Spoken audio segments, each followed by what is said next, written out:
Kada temperature krenu padati i većina vrtlara sprema svoje alate za zimu, moj vrt tek postaje pravo mjesto akcije.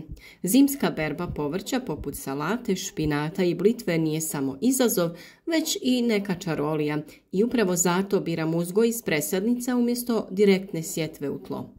Presadnice su moj ključ za uspjeh jer omogućavaju raniji start, zdravije biljke i sigurniju berbu u hladnijim mjesecima.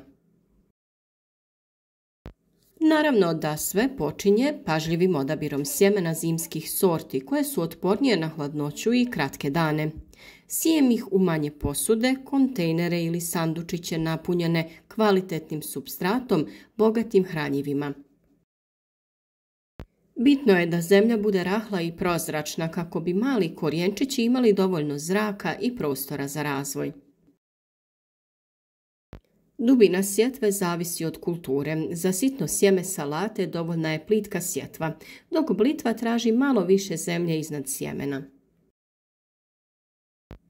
Da bi sjeme brzo i ravnomjerno proklijalo, presadnice držimo u zaštićenom prostoru poput plastenika, staklenika ili na toplom i osunčanom mjestu. Može to biti i u kući.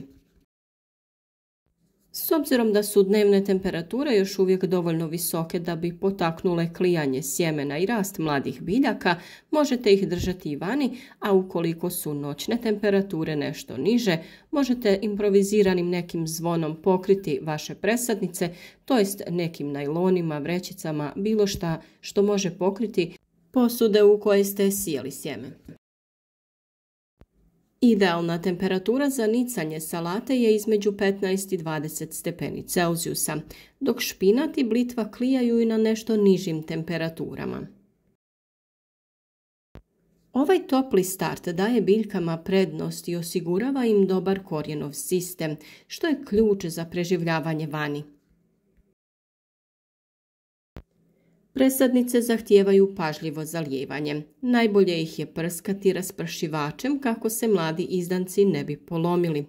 Supstrat mora biti stalno vlažan, ali nikad natopljen vodom jer višak vlage može izazvati truljenje korijena i pojavu gljivičnih bolesti. U ovoj fazi ključno je pratiti ravnotežu. Biljke trebaju dovoljno vlage za rast, ali i dovoljno zraka za razvoj snažnog korijena. Nakon što presadnice razviju 3 do 4 prava lista, kreće faza kaljenja, privikavanja na vanjske uslove ukoliko ste ih sijali i u početku držali u nekom zaštićenom prostoru. Tokom nekoliko dana mlade biljke postupno iznosimo na otvoreno, najprije na par sati dnevno, pa sve duže, dok ne postanu spremne za sadnju u vrt. Ova faza smanjuje šok od presađivanja i priprema biljke za hladnije noći, ali i dane. Sve ove biljke možemo da presađujemo u vrt od septembra pa sve do novembra, čak i decembra, kada noćne temperature padaju, ali tlo još uvijek nije smrznuto. Vrijeme sadnje zavisi od regije u kojoj se nalazite i naravno zavisi koliko dugo i kada želite da berete ovo povrće. Ove biljke sadimo na razmak od 20 do 30 cm kako bi imale dovoljno prostora za rast i prozračivanje. Gredice prekrivamo slojem malča, slame, lišća, suhe trave kako bi zaštitili korijen i očuvali vlagu u zemlji.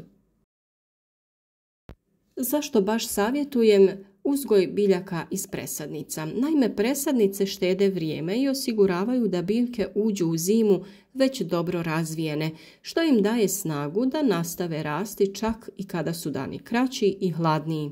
Uzgoj na toplom omogućava mi i kontrolu nad uslovima klijanja, što znači manje propalih biljaka i zdraviji vrt.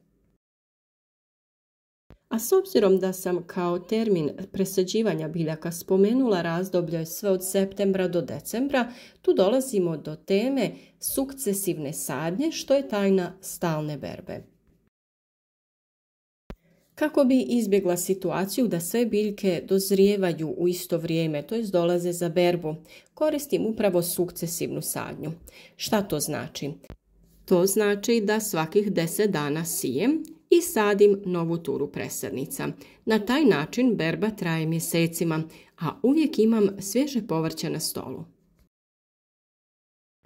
Uzgoj zimskog povrća iz presadnica možda traži više planiranja i pažnje, ali nagrada je neprocjenjiva. Vlastita svježa i hrskava salata usred zime. Dok vrt miruje pod slojem malča i snijega, presadnice koje sam pažljivo uzgojila nastavljaju rasti, podsjećajući me da se trud uvijek isplati. U vrtu su vrlo važni ovi neki mali savjeti koji će poboljšati uspjeh, koji će vam pomoći da sami shvatite kako vaš vrt funkcioniše i šta to vašim biljkama u vrtu najviše odgovara. Ovo su biljke koje se stvarno mogu uzgajati cijelu zimu, a naravno sve njih možete zaštititi sa improviziranim malim plastenicima tako da ćete podići temperaturu u kojoj su one uzgojene, tako da će i one prije rasti i napredovati i naravno vas će dočekati ranija berba. Ukoliko su vam ovi savjeti zanimljivi i koliko će vam pomoći da uzgajate biljke tokom cijele godine, družite se i dalje s nama. Ukoliko već niste, zapratite naš kanal, a u znak podrške ostavite jedan like, te naravno u komentarima podijelite vaš način uzgoja. Šteta je da prostor u vrtu stoji prazan kada ga možete iskoristiti i imati povrće na stolu tokom cijele godine.